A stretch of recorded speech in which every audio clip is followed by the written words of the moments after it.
හයි guys කොහොමද අද මම කේක් එකක් හදන්න හිතුවා.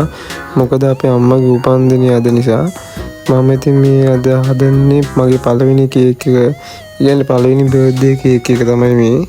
මං හැදුව හින්දා කියනනේ මේ ඇතර මේක මාරාට ආවා. මේ මම මේක ගත්තේ විපින් ක්‍රීම්. මේ අයිසින් ක්‍රීම් හැමදාම කනින්ද මං හිතුවා විපින් ක්‍රීම් ගන්න. විපින් ක්‍රීම් පොඩ්ඩක් ගණන් ඉතින් මට මම විපින් ක්‍රීම් එකෙන් තමයි හැදුවේ.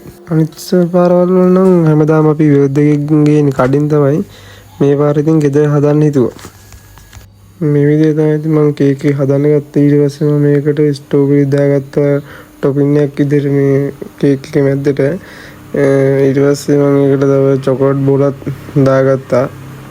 මොකද ඒක තවත් රහයින් තියෙන චොකලට් දාගත්තා. මේක මගේ මට ඕන විදිහට හැදුවේ. මේක හරි රෙසිපි යන්නේ නෙමෙයි. මට ඕන විදිහට බඩු දාලා මම මට ඕන විදිහට හදාගත්තේ. ඔයගොල්ලන්ගෙන් ලොකු උදව්වක් ඕන. ඔය පල්ලෙහා තියෙන රතු පාට සබ්ස්ක්‍රයිබ් බටන් එක බුලන්න ඔබාගෙන යන්න.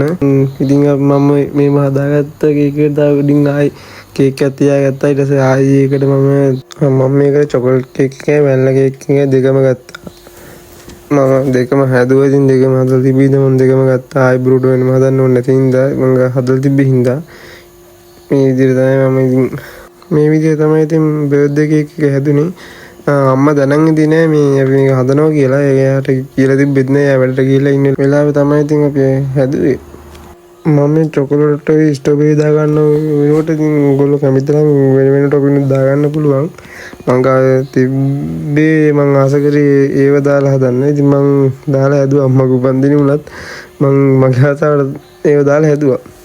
ඔයාලට කියන්නේ මේක අදලා ඉවරලා බර්ත්ඩේ එක සමරලා කේක් එක කැපුවට පස්සේ පහුවදා වෙනකොට කේක් කෑල්ලක් ඇතුළුන්නේ ඔක්කොම කෑවා. ඇවිල්ලා ඉඳපු අය ඔක්කොම ටික සම්පූර්ණයෙන් මුළු කේක් එකම ඉවර කරා. එතරම් ගහට කේක් ඇවිල්ලා තිබ්බා. මටත් හිතාගන්න බැරුණා මම එතරම් හොඳට හැදුවා කියලා. මම බොරුවක් කියන්නේ නෙමෙයි කියන්නේ හරිද? කේක් මාරහට ඇවිල්ලා තිබ්බා. දැන් කවුරුත් මාව වර්ණනා කරන්න නැති හින්දා මගත් මාව වර්ණනා කරගන්න එපා. නැත්තම් මම පවුනේ. හරි මෙහෙම තමයි ඉතින් බර්ත්ඩේ කේක් හැදීගෙන ගියේ. මම අන්තිමට දාන්නම් අම්මගේ පොඩක් එක මේ ගාපු එක බර්ත්ඩේ කේක් එක. අපි බලාගෙන යන් ඉතින් කොහොමද කේක් හැදුනේ කියලා.